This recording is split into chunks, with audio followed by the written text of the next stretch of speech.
ফেসবুকে আমরা প্রতিনিয়ত কাজ করে যাচ্ছি, তাই সবাইকে বলবো ভিডিওটা অবশ্যই শেষ পর্যন্ত দেখবেন, তা না হলে সমস্যা বুঝতে পারবেন না। দেখে যদি আপনার ভিডিওটা স্কিপ করে চলে যান, তাহলে আমি কি বলতে চেয়েছি সেটা আসলে আপনারা বুঝতে পারবেন না। আমি যেটা বলতে চেয়েছি সেটা হচ্ছে, ফেসবুক আমাদের যে টাস্ক গুলো দেয়, প্রতি সপ্তাহের জন্য যে টাস্ক গুলো দেয়, আমরা যারা নতুনরা রয়েছি অনেক পুরাতন আইডি থেকে মানে আমাদের আর কি, যে আপনারা ওই টাস্কের দিকে খেয়াল না রেখে আপনারা কি করবেন, আপনাদের মতো করে প্রতিদিন একটা দুটো রিল বা ছবি আপলোড করতে থাকেন। শেষ পর্যন্ত আপনাদের যখন ফলোয়ার্স বেড়ে যাবে তখন আপনারা এই কাজটা করে যাবেন। তবে আমি যেটা বলবো সেটা হচ্ছে, আপনি যদি ফেসবুকের যে টাস্ক আপনাকে প্রতি সপ্তাহে দেয় সেটা যদি কমপ্লিট না করেন, তাহলে ফেসবুক অবশ্যই আপনার রিচ ডাউন করে দিবে। কারণ সেটা হচ্ছে আমার অভিজ্ঞতা থেকে আমি বলছি, ফেসবুক প্রতিদিন আপনাকে প্রতি সপ্তাহে যে কাজটা দিচ্ছে, আপনি অবশ্যই সেই কাজটা শেষ করবেন।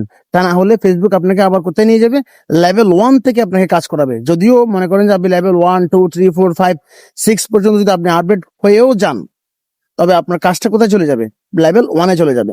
তবে আপনার লেভেল 5-এ আপনি যে আছেন ওখানে থেকে যাবেন, সমস্যা নাই। কিন্তু আপনার যে টাস্কগুলো, ওই টাস্কগুলো আপনার লেভেল 1 থেকে চলে আসবে। সেটা হচ্ছে আমার অভিজ্ঞতা। মতো মানে এত বেশি পোস্ট আপডেট দিই নাই, কারণ হচ্ছে বেশি পোস্ট দিলে যদি ফলোয়ার্স না থাকে, ভিউস না থাকে, সেজন্য আমি কম কম পোস্ট করেছি গত সপ্তাহের মধ্যে। এখন হয়েছে কি, ফেসবুক আমাকে কি করেছে, আমার রিচ একদম 25% রিচ ডাউন করে দিয়েছে, এবং আমার যে টাস্ক গুলো ছিল সেগুলো একদম লেভেল 1-এর যে টাস্ক ওখানে নিয়ে এসছে আমাকে। সেজন্য বলবো, ফেসবুক আপনাকে যে টাস্ক গুলো দিয়েছে প্রতি সপ্তাহের জন্য, ওই প্রতি সপ্তাহের টাস্ক আপনি প্রতি সপ্তাহে শেষ করবেন। প্রয়োজনে রিল কম দিবেন, কিন্তু ছবি বা ট্যাক্স দিয়ে আপনার টাস্ক আপনি পূরণ করে যাবেন। তাহলে আপনার রিচ ফেসবুক অটোমেটিক্যালি কি করবে, আপ করে দিবে। ধন্যবাদ।